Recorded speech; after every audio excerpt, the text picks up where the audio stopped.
আত্রাই নদীর বাঁধ ভেঙে ড্যামের কাছে ঘাটে নামার সিঁড়ি উল্টে গেল। রবিবার রাতে বালুরঘাট পুরসভার 13 নম্বর ওয়ার্ডের এই ঘটনায় ব্যাপক আতঙ্ক ছড়িয়ে পড়ে এলাকাবাসীর মধ্যে। বাঁধ ভেঙে জল ঢোকার আতঙ্ক ছড়িয়ে পড়ে এলাকায়। ঘটনাস্থলে যান সেচ দপ্তরের ইঞ্জিনিয়ারেরা। এলাকায় পুলিশ এবং পৌরসভার চেয়ারম্যান অশোক মিত্র পৌঁছন। রাত পর্যন্ত তারা গোটা বিষয়টি খতিয়ে দেখার চেষ্টা করেন। কিভাবে এই ঘটনা ঘটল জানার চেষ্টা করেন।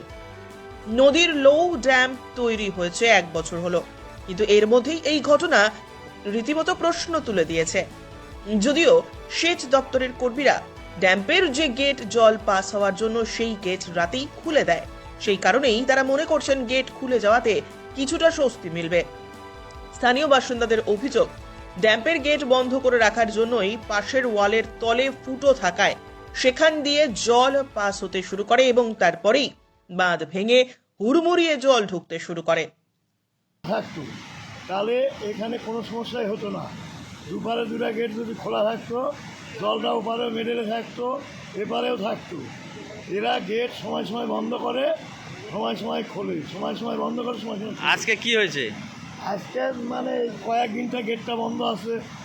এই জলটা ধরেন এই ড্যামের উপর দিয়ে পার হচ্ছিল, জলটা উপরে চাপ হয়ে গেছে। যাওয়ার পরে এই যে এই সাইড থেকে জল মানে নিজে দিয়ে মারছি, নিচ দিয়ে। বাদ ভেঙে গেছে?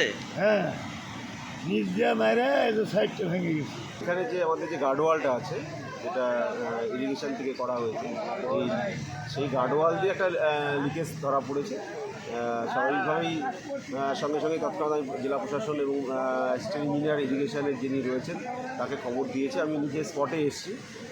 অলরেডি সমস্ত গেটগুলোই তারা খুলে দিয়েছে। ওনারা বিষয়টা দেখছেন, তো স্বাভাবিকভাবেই এখন আর সেই ধরনের সমস্যা নেই।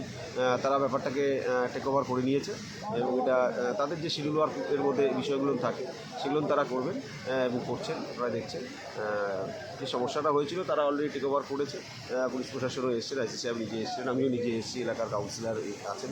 এবং স্বাভাবিকভাবে আমি আপনাদের মাধ্যমে জানাতে চাই যে আতঙ্কের বিষয় কিছু নেই।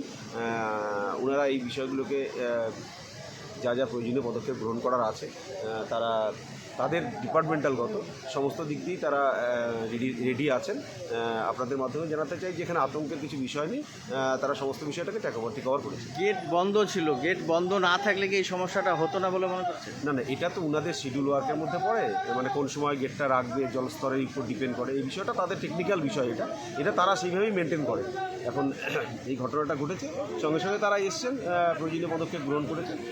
দেখুন, মাননীয় মুখ্যমন্ত্রীর অভ্যাসই হচ্ছে বিন তুগলকের মতো, মোহাম্মদ বিন তুগলকের মতো উঠলো বাই কটক যায়। ওনার মনে হয়েছিল ওখানে একটা বাঁধ বানাতে হবে, বানিয়ে দিলেন। তার জন্য যা যা পরীক্ষা দরকার, এক্সপার্টদের মতামত দরকার, কোনো মতামতই নেননি কোন জায়গায় বাঁধটা করতে হবে। আর তারপরে তো কাটমানি আছে, কাটমানি খেয়েছে দিদিমণির লোকেরা, বাঁধ ভেঙে গেছে। কলকাতায় একের পর এক বাড়ি ভাঙছে, বাড়ি হেলে যাচ্ছে, সেরকম বাঁধও হেলে গেল। সরকারটাই তো হেলে গেছে, সরকারটাই দুদিন পর এবে উড়ে চলে যাবে। ব্যুরো রিপোর্ট, উত্তরের প্রহরী।